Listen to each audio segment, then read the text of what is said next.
Ora, paz de Cristo a todos, Deus abençoe as vossas vidas. Aqui estou eu então com o desafio basicamente Bíblia, para fazer então a leitura de mais um capítulo bíblico, hoje com a leitura do livro de Gálatas no segundo capítulo. E diz assim: Depois, passados 14 anos, subi outra vez a Jerusalém com Barnabé, levando também comigo Tito. E subi por uma revelação e lhes expus o evangelho que prego entre os gentios e particularmente aos que estavam em estima, para que de maneira alguma não corresse ou não tivesse corrido em vão. Mas nem ainda Tito, que estava comigo, sendo grego, foi constrangido a circuncidar-se. E isso por causa dos falsos irmãos que se tinham entremetido e secretamente entraram a espiar a nossa liberdade que temos em Jesus Cristo, para nos porem em servidão, aos quais nem ainda por uma hora cedemos com sujeição, para que a verdade do Evangelho permanecesse entre vós. E quanto àqueles que pareciam ser alguma coisa, quais tenham sido noutro tempo, não se me dá, Deus não aceita a aparência do homem. Esses, digo que pareciam ser alguma coisa e nada me comunicaram. Antes, pelo contrário, quando viram que o evangelho da incircuncisão me estava confiado, como a Pedro o da circuncisão, porque aquele que operou eficazmente em Pedro para o apostolado da circuncisão, esse operou também em mim com eficácia para com os gentios.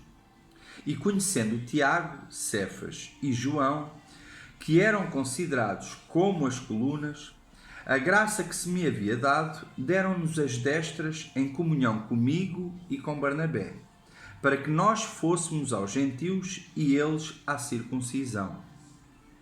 Recomendamo-nos somente que nos lembrássemos dos pobres, o que também procurei fazer com diligência. E chegando Pedro à Antioquia, lhe resisti na cara porque era repreensível. Porque antes que alguns tivessem chegado da parte de Tiago, comia com os gentios, mas depois que chegaram, se foi retirando e se apartou deles, temendo os que eram da circuncisão. E os outros judeus também dissimulavam com ele, de maneira que até Barnabé se deixou levar pela sua dissimulação. Mas quando vi que não andavam bem e direitamente conforme a verdade do Evangelho, disse a Pedro na presença de todos: Se tu, sendo judeu, vives como os gentios e não como judeu, por que obrigas os gentios a viverem como os judeus? Nós somos judeus por natureza e não pecadores dentre os gentios. Sabendo que o homem não é justificado pelas obras da lei, mas pela fé em Jesus Cristo, temos também crido em Jesus Cristo para sermos justificados pela fé de Cristo e não pelas obras da lei, porquanto, pelas obras da lei, nenhuma carne será justificada.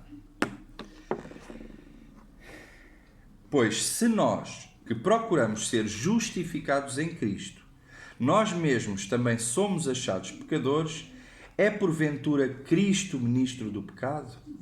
De maneira nenhuma, porque se torno a edificar aquilo que destruí, constituo-me a mim mesmo transgressor, porque eu, pela lei, estou morto para a lei para viver para Deus. Já estou crucificado com Cristo e vivo, não mais eu, mas Cristo vive em mim. E a vida que agora vivo na carne, vivo-a na fé do Filho de Deus, o qual me amou e se entregou a si mesmo por mim. Não aniquilo a graça de Deus, porque se a justiça provém da lei, segue-se que Cristo morreu de balde. Amém? Esta foi a leitura então do segundo capítulo de Gálatas. Amanhã, em nome de Jesus, cá estaremos então para dar continuidade à leitura deste mesmo livro. Amém? Deus abençoe a todos, que vocês possam descansar, entreguem o vosso jugo a Jesus Cristo e que amanhã estejamos aqui todos para fazer mais um dia a leitura do nosso devocional. Tchau, tchau.